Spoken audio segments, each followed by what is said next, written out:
Ito, pakinggan ninyo itong news na ito. Natatawa ako dito sa lifestyle check news na ito. Sabi ko, ito na naman yung PR ni Marcos. Halatang halata.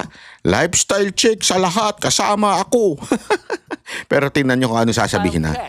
Pati SALN ilalabas daw ng Pangulo kung kinakailangan. Nasa frontline na balitang yan si Maricel Halili. Handa raw humarap si Pangulong Bongbong Marcos sa utos niya na lifestyle check sa mga opisyal ng gobyerno. Kaugnayan ng umano'y anomalya sa mga flood control project. So, is the President willing to show his salary? Kasama po sa lifestyle check. Pagka po nagkaroon lifestyle check, mauna, mahuli man ang Pangulo, kasama po yan. Ito yung mga bitaw nila. Kasama yan. Kasama po ang Pangulo. Basta may humingi. Sinabi mo na eh. Sinabi mo na, lifestyle check tayo sa lahat. Wag na yung, pag may humingi, pag may hindi, dapat magpresenta ka na. Eto, ang aking salin. Eto, lifestyle check nyo, puro party. Ay, puro party. Di ba? Party naman sa Malacanang yung kayo naman. Official gathering daw yun. Official. Di ba? Ganon, hindi yung, hindi, pag may nagtanong, So, willing po si Presidente to show if necessary. Kung kinakailangan nga po. Kung kinakailangan nga po, putang nakakasabi lang ni Presidente. I-lifestyle check ang lahat ng sa executive. Kung kinakailangan, kasasabi lang, di ba? Kasasabi lang ni Presidente. Lifestyle check tayo sa lahat ng ng opisyal ng gobyerno. Tas sasabihin mo, kung kinakailangan.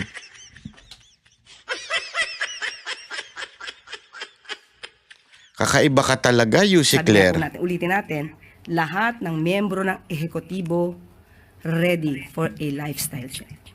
Ready. Sinabi ng Malacanang. Ayan yung parang, ready kami. Ma'am, hindi po sa ready. Ang tanong dyan, kailan nyo gagawin? Hindi yung, ready po kami. Anytime, kung sino man ang humingi. Kung kakailanganin.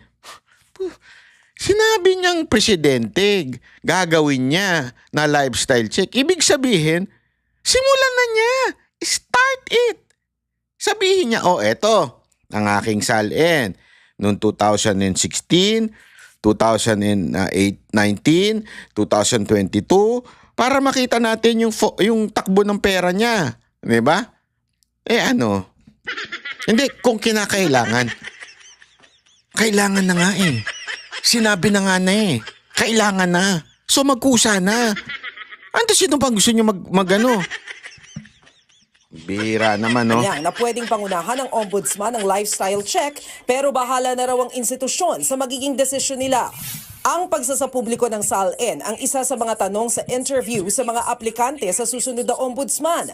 Ang ilan, nagsabing pag-aaralan daw yang maigi, habang meron namang pabor na ipakita sa publiko ang SALN ng mga politiko. Sa ngayon, ang malinaw, sinimula na ng BIR ang lifestyle check.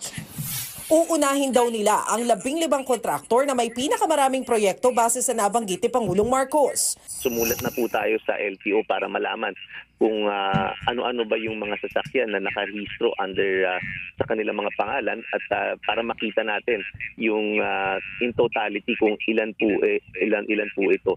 So yan ang gagawin natin at yan ang sisimulan natin pagka idadagdag po natin yan at ito-total natin. Bukod pa dun sa mga lupa na meron sila. So ongoing na po, malapit na po tayo matapos sa kanilang pag-audit. Nagbabalita mula sa Frontline, Maricel Halili, News 5.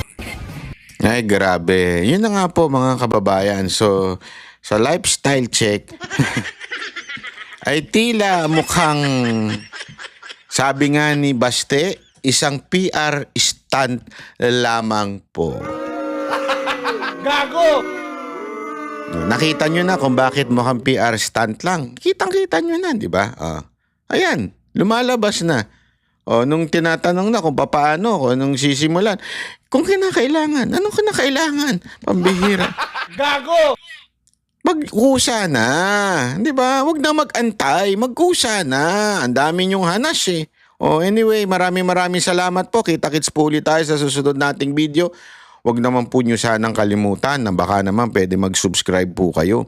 At kung ayaw mag-subscribe, at least baka gusto nyo mag-like.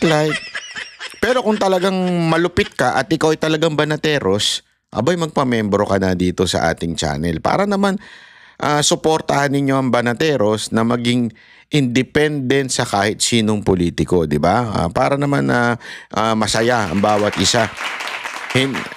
Kasi bantakin mo, ang laki ng offer doon sa sabi, di ba, yung kinikwento nila doon sa kay Tamba, sinasabi ng nung mga nagsalita ng mga vlogger, kaya mga kababayan, tayo nabubuhay lamang through the views and sa sarili nating sikap, wala nang iba. Kaya maraming salamat sa mga nagpapamember. Thank you po. God bless everyone. See you again sa susunod nating video. Kami ang boses ng masa, hindi natatakot. Katotohanan lang, di kami nalulunod. Walang bahid ng sismis, lahat ay totoo. Kahit sino ka pa, pag mali ka babanatan ka.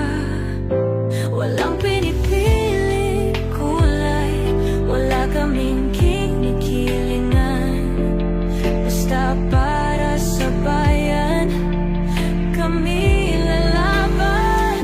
Pag tama palakpakan, pag mali banatan. Di matitinag, di matatakot, para sa bayan tuloy ang sigaw. Sa harap ng kamera, walang halong takot.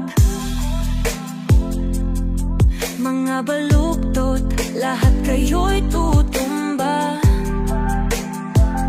Ang hustisya at